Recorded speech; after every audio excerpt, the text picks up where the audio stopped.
ओम नमो नारायण। मेरे कन्या राशि वाले और कन्या लगन वाले मित्रों, क्या हाल चाल है। खैर, हर बात को तर्क की कसौटी पे कसने की जो आपकी आदत है, उसका अधिकता जो है ठीक नहीं है। कन्या और मिथुन वालों की ये है प्रवृत्ति, थोड़ी बहुत अक्सर बढ़ जाती है, कोई दिक्कत नहीं है।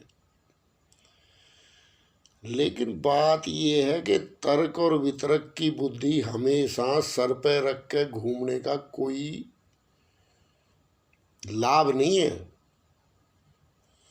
हाँ, इसको सहेज के रखा जाए और सही तरीके से इसकी ऊर्जा प्रवाहित करके और इसको इस्तेमाल किया जाए तो ये बड़े काम की चीज़ है। लेकिन मैंने अधिकतर मामलों में देखा है, ये क्या है कि ये प्रवृत्ति कन्या वालों में आ जाती है।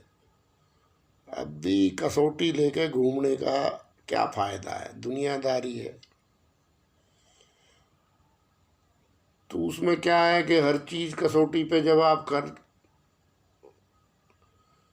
इतनी महत्वपूर्ण नहीं होती कि आप उसको कसौटी पे कसो। तो फिर आपको हर चीज़ को तर्क वितर्क से लेके, तो वो तनाव बढ़ाने वाली चीज़ है, मानसिक पीड़ा बढ़ा देती है, इंसान की मानसिक कार्य क्षमता जो है उसको प्रभावित करती है। खैर, कोई है ज्योतिष शास्त्र नाम की चीज़ जो आपको भी परखने का दम रखती है, मानो चाहे मत मानो। बात करते हैं राहु देव की। तो राहु देव आपके 10वें भाव में है। 10वें भाव में पिछले 1.25 साल से अधिक हो गया। अब ये 10वीं से चले हैं आपके 9वें भाव की तरफ। ऐसा ही है ना, ग्रहण भी पड़ गया। अब ग्रहण जो पड़ा आपके 10वें भाव पे, कार्य क्षेत्र पे, तो बड़े बड़े फायदे गिनवा दिए भाई ग्रहण के। कन्या वालों के ग्रहण के बड़े बड़े फायदे गिनवा दिए भाई। किस मतलब कोई लॉजिक भी होगा, ज्योतिष का कोई लॉजिक भी होगा ना। व्यय का स्वामी, वो तो पहले ही व्यय का स्वामी है। सूर्य आपका व्यय का स्वामी है और वो 10वें भाव में पीड़ित है। तो ये असर रहने वाला है, समझ लो आप, अगस्त तक। तो ग्रहण का असर पहले भी शुरू हो जाता है, तो 2 महीने 3 महीने पहले शुरू हो जाता है और बाद तक रहता है 2-3 महीने व्यक्ति विशेष पे। बाकी अपने अपने सूर्य की स्थिति भी काफ़ी कुछ इसमें रोल अदा करती है कि आपकी कुंडली में सूर्य की क्या स्थिति है, बुध की क्या स्थिति है। तो राहु 1.25 साल से था यहाँ। तो कार्य क्षेत्र में इसने, राहु क्या करता है, किसी भी चीज की ऊर्जा को बहुत ज़्यादा बढ़ा देता है, जरूरत से ज़्यादा। लक्ष्य भी इतने बड़े कर देता है कि उतनी कार्य क्षमता इंसान के अंदर होती नहीं है। ये राहु है। तो खैर, वो आपने प्रयास किए होंगे, कैसी कैसी छलांग आपने लगाई, कैलकुलेटेड, अनकैलकुलेटेड, लेकिन राहु देव है ये, कार्य क्षेत्र में इसने किया होगा ऐसा, जहां तक मेरा विचार है। बाकी आप ज़्यादा जानते हो भाई, हम तो खाली राहु देव को की स्थिति देख के ही बता सकते हैं ना। अब आपकी लग्नेश की क्या स्थिति है, भाग्येश की क्या स्थिति है, बाकी चीज़ों का भी तो रोल होता है ना। तो ऐसे भगवान का भाई बन के एक राशि के विषय में कुछ बखान कर देना। लेकिन हाँ, एक विशेष बात है कि राहु जब दशम भाव में है तो इसने कार्य क्षेत्र पे आपसे अच्छे बड़े बड़े प्रयास करवाए होंगे। कई आपने प्रयास किए होंगे, कुछ सफल हुए होंगे, कुछ नहीं हुए होंगे, वो बात एक अलग है। कहीं मौज भी आ गई होगी, ऐसी छलांग लगा दी होगी, कहीं ऐसी छलांग लगा दी होगी घुटने भी छिल गए होंगे, क्योंकि राहु देव है ये जरूरत से ज़्यादा पैर, जितनी चादर है ना उससे ज़्यादा पैर फैलवा देता है राहु, बस। तो उस चक्कर में फिर इंसान फंस जाता है, उसको मेंटेन नहीं कर पाता। इतना तो तकरीबन राहु ने करा होगा। बाकी तो काम भी बनाए होंगे, ऐसी बात नहीं है, लेकिन लक्ष्य जब इतने ऊंचे हों तो वो छोटे मोटे काम नजर आते नहीं है। कार्य क्षेत्र में कुल मिला के आप देखेंगे तो दूसरे लोगों से आप फिर भी ठीक ही हो, क्योंकि देखो एक विशेषता भी है राहु देव की कि ये येन कैन परकैन जो है काम अपना निकाल लेता है, ये बात है। खैर, अब हमारी तो बात ये है कि अगले आपको 15 अगस्त तक थोड़ा सा व्यय के मामले में सावधान रहना, खर्चे के मामले में। दूसरा, राहु जहाँ बैठा है दशम में, थोड़ा सा राज्य से, सरकार से, पिता से,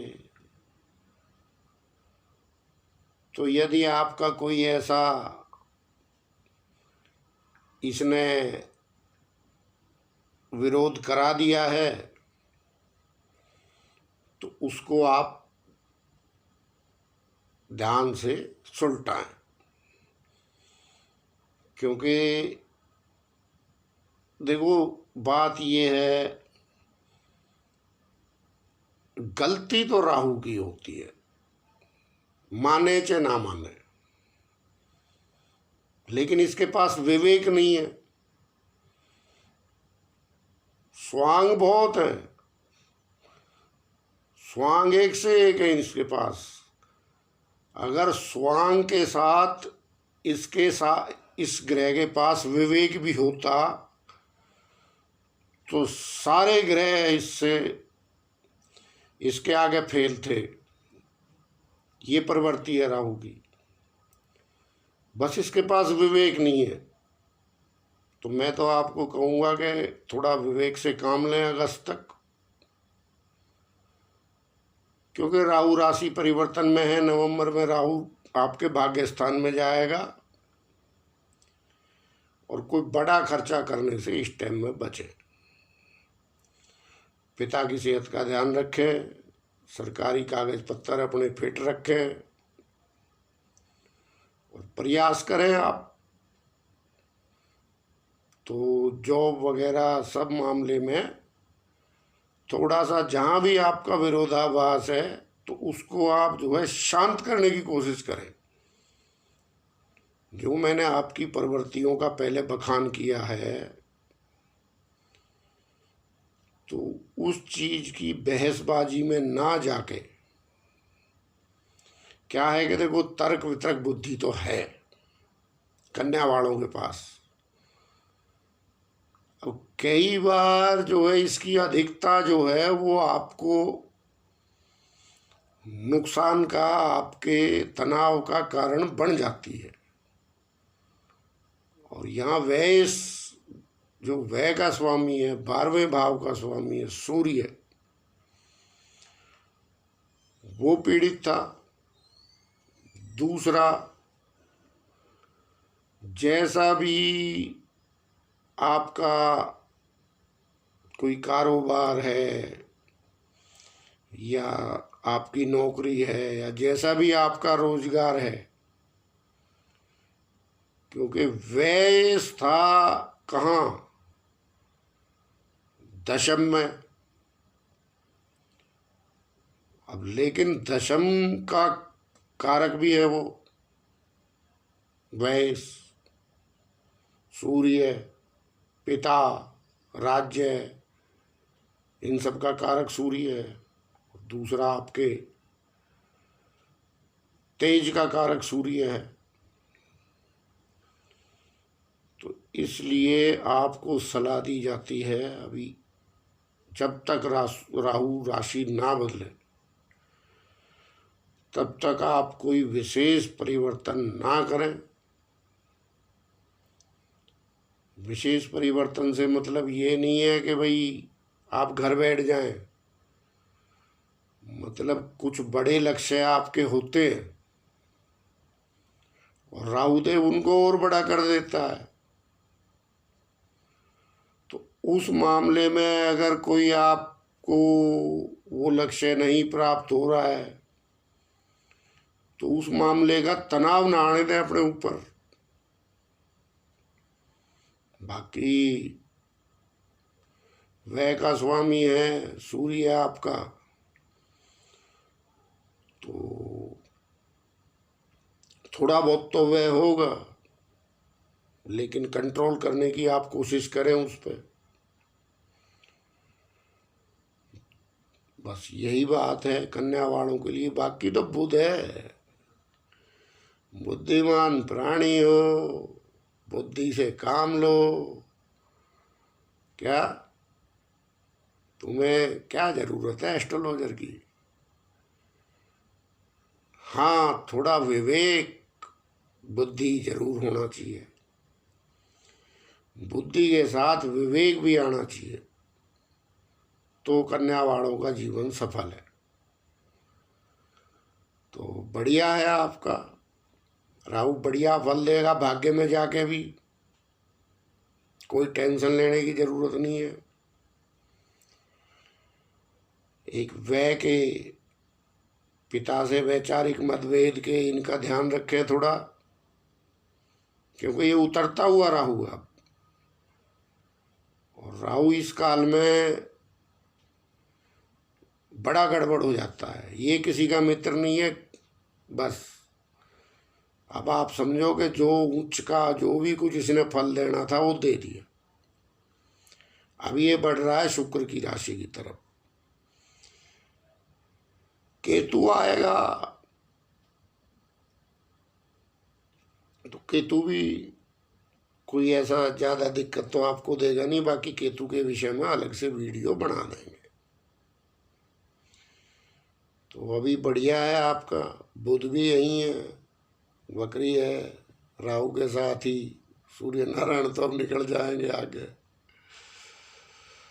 तो काल सर्प दोष भी खत्म हो जाएगा। क्या है कि ये काल सर्प दोष भी जो बना था अभी पीछे कई महीने रहा, ये भी आपके जो है दशम और चतुर्थ, यानी सुख भाव और कार्य क्षेत्र, इनके बीच में थे सारे ग्रह। तो जरूरी नहीं है आपको, लक्ष्य आपके ऊंचे हैं, हो सकता है परिणाम कुछ कम प्राप्त हुए हों, लेकिन उसके लिए विवेक रख के आप कार्य कीजिए, आगे राहु बढ़िया जाएगा आपका नवम भाव में। नवम भाव का राहु ठीक ठाक फल मैंने कई जगह देखे हैं। वृष राशि वाले राहु के बढ़िया फल होते हैं नवम भाव में। बाकी आप देख लेना, अगले 2 साल में आपको पता लग जाएगा। तो ठीक है कन्या वाले मित्रों, थोड़ा एक आपको उपाय के तौर पे मैं बता दूं कि थोड़ा वह आप हरा चारा आप गौशाला में, जहाँ बेसहारा गाय रखी जाती है, दूध बेचने वाली गौशाला नहीं, हाँ, जहाँ बेसहारा गाय रखी जाती है वहाँ पे अपने वेट के बराबर हफ्ते में 1 दिन, कोई ज़्यादा महंगा नहीं है, वो आप शुरू कर दें। उससे बहुत बैलेंस हो जाएगा आपका, देखना। बाकी सब ठीक ठाक है। ओम नमो नारायण मित्रों। डालता रहूँगा आप समय समय पे वीडियो कन्या वालों के लिए भी।